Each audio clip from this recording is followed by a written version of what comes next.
présidentielle 38 mois d'opposition lañ def jël réew mi ça c'est inédit ça ce sont des stratégies c'est du travail acharné sérieux sincère plus la victimisation qui a payé plus la sincérité de ses membres et la solidarité débordante dans le parti. Sénégalais dañ jàppoon ne Macky Sall dañ koy néewal doole. solidarité boobu moo amatul ci parti bi. dafa am ñoo xamante ne ndeysaan président Macky Sall daf leen a responsabiliser ñu jël seen yoonu bopp. faaleetuñu ndaw. faaleetuñu jigéen faaleetuñu ku mérité faaleetuñu c'est-à-dire faaleetuñu kenn. sooy wax loolu ñan ngay xalaat. non man je ne cite pas de nom xam nañ seen bopp ñu ñëw tey bëgg a am nit ñi parce que am nañ problème. Farba ci la bokk. je ne cite pas de nom. gis nga sunu parti mënoon nañ fi toog 50 ans. Farba ak Lat Diop kenn du ñu baat je vais vous dire l'histoire de notre parti. Haute Cour de justice. actuellement nous sommes à 44 mois des élections présidentielles de 2029. 38 mois lañ defoon opposition 2008 ba 2012 jël réew mi nu mu def ak 44 mois cela veut dire que c'est à notre portée. Mais il faut un travail sincère. Sérieux solidarité bi dellu si nit ñi bëggante soppante mais malheureusement dañoo ñëw 2012 comme on dit rek le pouvoir divise l'opposition rassemble. On s'est divisé di xeexante fii. ministre bu ñëw jógee ci àll bi am jeunesse boppam. dëgg la c'est vrai jeunesse boppam di xeex la jeunesse du président Macky Sall la jeunesse du parti. ba defee ne loolu lu ñu neex la. mooy yéen ñi waa COJER. oui. ouais, ils ont vécu tellement de choses. ñan ñoo leen doon xeex. je vous dis que ne sunu parti c'est un parti boo xamante ne nit ñi dañ ko sàgganee mais c'est un parti très très très fort. Parce que c'est basé sur la vérité. C'est basé autour d'un leader. Leader boo xam ne kenn yabu ko. Respectueux du Sénégal respectueux de l'extérieur du Sénégal quelqu'un boo xamante ne boo xoolee rek da nga koy bëgg xaw ma nag haine boo xamante ne peut-être haine viscérale la contre la personne mais boo ko xoolee amul parparloo amul dara da nga koy sopp bëgg ko ndax ni muy doxale ñu ñëw 2012 les gens sont venus c'est normal boo ñëwee. Le pouvoir attire. nit ñi dañuy ñëw espionner leen faf jël seen parti xaaj ko. En plusieurs morceaux.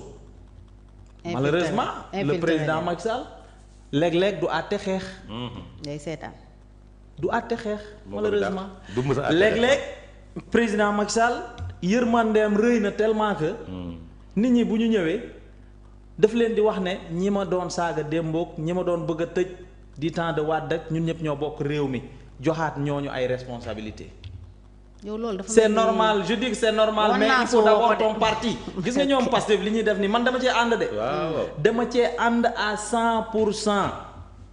ñun dañu amoon un personnel politique bu doy en plus de la coalition Benno Bokk Yaakaar. Malheureusement que ñi fi toog tey amuñu personnel bu doy la preuve est que ñoom ils ont pratiquement épuisé leur personnel politique ñi leen doon jàppale te Pastef dafa am benn particularité. ñun dañu amoon ay responsables dans les différents départements dans les différentes communes nit ñoo xam ne bëgg président Macky Sall kese moo leen dugaloon ci mbir mi mais malheureusement Pastef c'est-à-dire da ngay dem ci benn département boo xamante ne am responsable amu fa nit ñi d'une manière globale ñoo bëggandoo seen leader muy Ousmane Sonko. élection ñëw ñu dugal seen xob ci urne bi Ousmane Sonko ñoom seen régime gagné. parce que amuñu benn responsable d'ailleurs da ngay ñëw. bon tu as tendance à confondre même les militants et les responsables. La preuve est que ñi ñëw bu Assemblée nationale par exemple. ñu bëri ils sont sortis de nulle part. kenn xamul leen woon mais Pastef c'est un parti structuré seen parti bi APR la ñuy wax ne structuré wul c'est une armée mexicaine où tout le monde est chef. tey ma wax la nag gis nga APR moom loo ma ci posé question. léegi bëgg naa ñu avancer parce que temps bi yow dafa mel ni lii moom. baalu ko président Macky Sall xam naa ne. APR c'est que dañu amoon. ay comptes la yoo war a régler suñu façon la ñu amoon. d'accord suñu façon structuration la ñu amoon. d'accord mais mënuñu aussi. on avait choisi à l'époque parce que nag on faisait face à quelqu'un boo xamante ne. qui est très dangereux muy le président Abdoulaye Wade la preuve est que ñoom Sitor Ndour ak ñenn ñi après lan moo leen yóbbu te Sitor Ndour il faisait partie pratiquement les 3 il était le directeur des structures du parti. Mais après dañ ko yóbbu mais on a compris par là que ne il ne faut pas tout de suite structurer d'une manière horizontale le parti. Il faut structurer d'une manière verticale, d'une manière horizontale le parti. Ñun suñu structuration c'est horizontal. Boo ko structurer d'une manière verticale say responsable yëpp la ñuy yóbbu doo ci mën dara. balaa 2012 kon dootoo dese parti. D'accord. bi ñu ñëwee moo tax nag ma ne tey on devait rectifier le tir bi ñu perte le pouvoir. Mais malheureusement on s'est enfoncé encore dans des erreurs. Loolu c'est votre cuisine interne Moussa. waaw yaa ma laaj ci APR kat. non mais yow li la naqadi ci APR dama lay wax benn affaire fu mu toll nii yow li la naqadi ci APR nekkuñu pouvoir. lu ñu neex la ñuy wax. d'accord waaw d'accord président Macky Sall rek ñor keneen ñor déglu ma ñu wax. déglu nga gis nga kii li muy wax dëgg la. le parti est en convalescence. c'est un parti convalescent encore. boo perte pouvoir tu deviens convalescent, tu deviens en un certain moment faible. surtout bu jël bi balaa ngay am balaa machine bi di huiler ça prend du temps.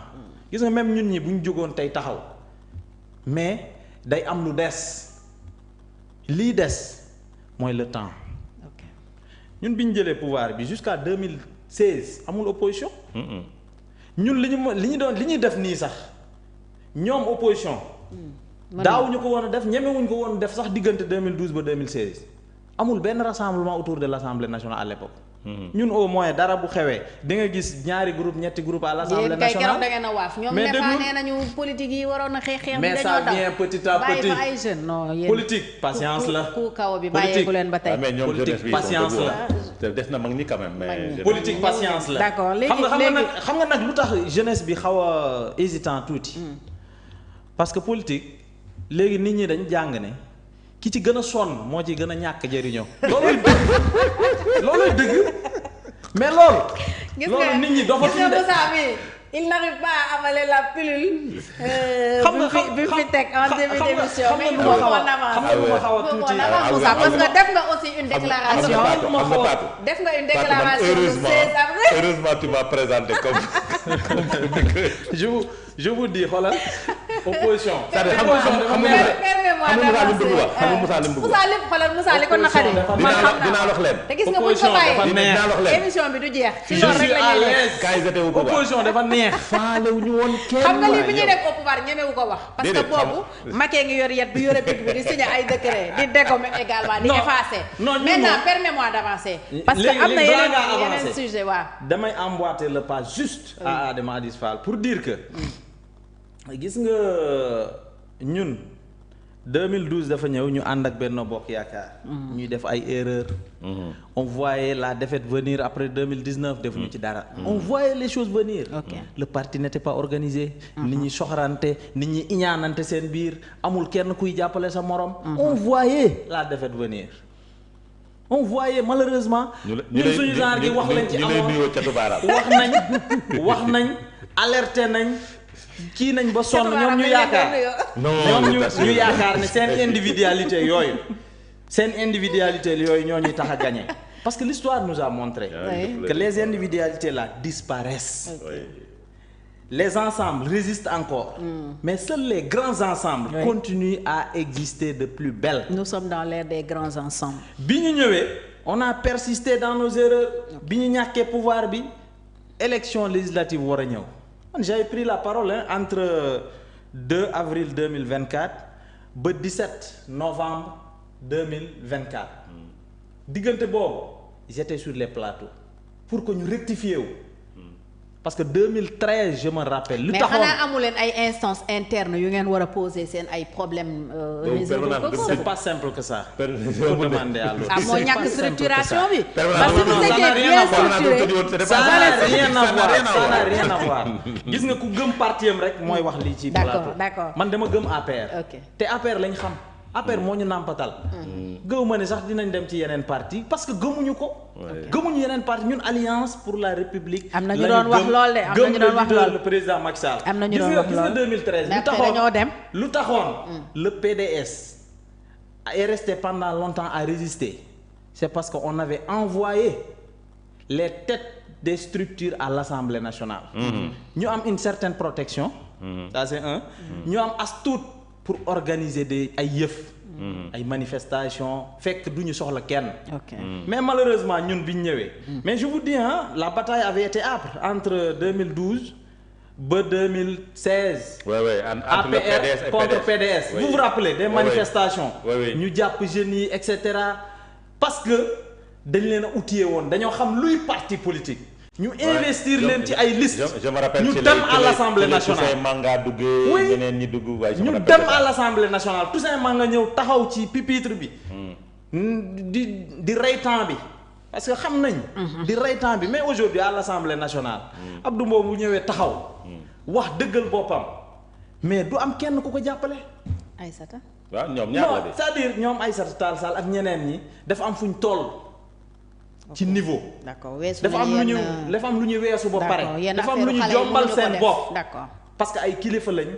ils ont fait leur temps. donc yow même investiture législative yi da nga ci am problème. on n'était pas content. non Moussa il a ses comptes à régler. on n'était pas content personne n'était content lu tax jeunes yi banque seen loxo.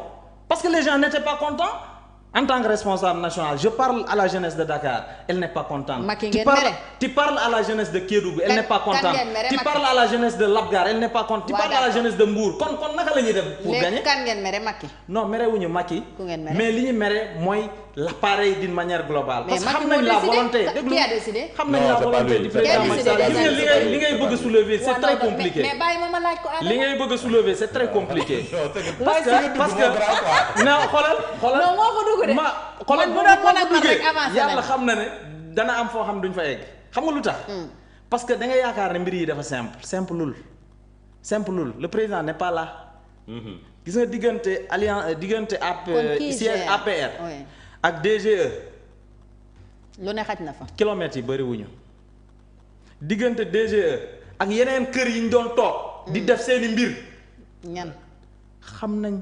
mais am na loo xamante ne non déglul c'est-à-dire gis nga li la Adis wax looluy dëgg. Moussa nag non attends maintenant nag loolu. xoolal je vous dis que loolu da ngay wax nag wax bu yegg te leer. déglul on a dépassé mais en 2017 mais boo ko tegaatee tam il faut dire tout. je vais te dire tout di nga kontaan bu soobee yàlla. c'est que yow yaa ma dégluwul. da ngay toj raisonnement yow yaa ma dégluwul. ah non man ay demi information. man xaw ma Adama mii. da ngay wax wala nga jàll ci Adama mii APR. kan moo ko gënoon a nekk koo xamante ne ku jekk ci assemblée nationale. kon daal tey seen parti bi dafa yàqu loolu nga bëgg a wax. non yàquwul parce que la base dañu mer loolu nga wax. déglul dañu meroon mais actuellement nee naa la diggante 2 avril 2024 ba 17 novembre 2020 j'étais sur les plateaux les gens étaient sur les plateaux. à défendre à dire que le peuple peut-être a fait une erreur nañu rectifier wu. am une majorité à l'Assemblée nationale pour pouvoir contrebalancer ceux qui sont là. parce que amuñu benn expérience malheureusement bi ñu ñëwee on a vu que le parti persistait dans des erreurs. Quelle est la situation actuelle de la La situation actuelle c'est qu'on a repris la parole. On a repris le micro. Parce que mënuñu quand même toog suñu kër yi di seetaan injustement nit ñi di attaquer président Macky Sall. Injustement ñu koy defal un procès qu'il ne mérite pas. Justement sur les plateaux. def ko déclaration le 16 avril la transition est bien trouvée le 16 avril def nga benn déclaration maa ngi nii jàkkaarloog moom en tant que coordonnateur national de la COJER ngay mettre en garde contre la tentative d'instrumentalisation du Parlement et de fragmentation du Sénégal par effraction par le député Guy Marius Sagna noonu nga ko intitulé. Oui. Alors mise en garde bi mooy Guy Marius Sagna li mu bëgg Assemblée nationale def ko muy voter